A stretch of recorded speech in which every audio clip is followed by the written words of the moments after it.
নমস্কাৰ মই ডক্টৰ অৰুণা আজি এই ভিডিঅ'টো বিশেষকৈ ৰাইজৰ কাৰণে মই এৱেৰনেছ ভিডিঅ' হিচাপে শ্বেয়াৰ কৰিছোঁ ৰাইজক এইটো মই ক'ব বিচাৰিছোঁ যে আজিকালি social media প্লেটফৰ্মত বহুত ভুৱা কাম চলি আছে in each and every sector মানে সব ফিল্ডতে ভুৱা কাম চলে যেনেকৈ আপোনালোকে অলপ দিনৰ আগতে শুনা পাইছিলে মাৰ্কেট এণ্ড ট্ৰেডিঙত কিমান ডাঙৰ আমাৰ অসমত ঘটনা হৈ গৈছে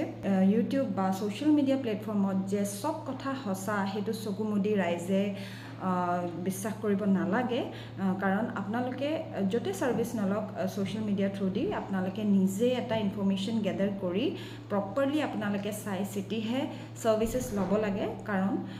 কিছুমান ধৰণৰ ভুৱা কাম চলি থাকে পিছে পিছে আৰু সেইখিনি আপোনালোকে চকু মুদি বিশ্বাস কৰি আপোনালোকে সাৰ্ভিসেস ল'ব নালাগে কাৰণ এতিয়া আমাৰ চেণ্টাৰত মোৰ এটো ইউটিউব চেনেল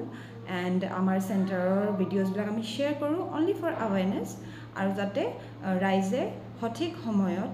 সঠিককৈ ট্ৰিটমেণ্টটো পাওক সেইটোৱে আমাৰ চেষ্টা থাকে সেইটো কাৰণে আমি আমাৰ চেনেলত আমি ভিডিঅ'ছ শ্বেয়াৰ কৰোঁ আমি কোনো ইউটিউব ক্ৰিয়েটৰ বা ছ'চিয়েল মিডিয়া ইনফ্লুৱেঞ্চাৰক মাতি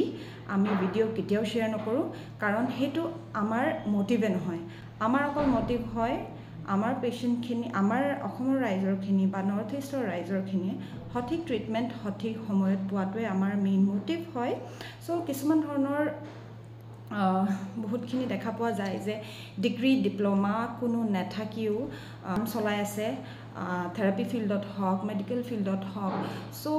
সেই তেনেকুৱা ধৰণৰ অসুবিধাবোৰ আমাৰ ৰাইজে যাতে ফেচ নকৰক সেইটো কাৰণে আপোনালোকে ক'বাত সাৰ্ভিসেস লোৱা আগতে ভালকে চাই চিতি ল'ব কাৰণ অকল ডিগ্ৰীটো সোশ্যাল মিডিয়াত লিখি দিলে নহয় আপোনালোকে হেতু মন কৰিব অকল সোশ্যাল মিডিয়াত ডিগ্ৰীটো লিখি দীঘলকে হেতুতে বিশ্বাস নকৰিব কাৰণ আমাৰ চেণ্টাৰতে বহুত এনেকুৱা পেশেন্ট আহিছে যোনে পিছত ভুগিব লগা হয় ভুল জায়গাত ভুল ট্ৰিটমেন্ট পায় সো পিছত পেশেন্টেহে ভুগিব লগা হয় আশা কৰিলো এই ভিডিঅ'টো আপোনালোকৰ কাৰণে লাভকাৰী থাকিল আকৌ লগ পাম নেক্সট ভিডিঅ'ত নমস্কাৰ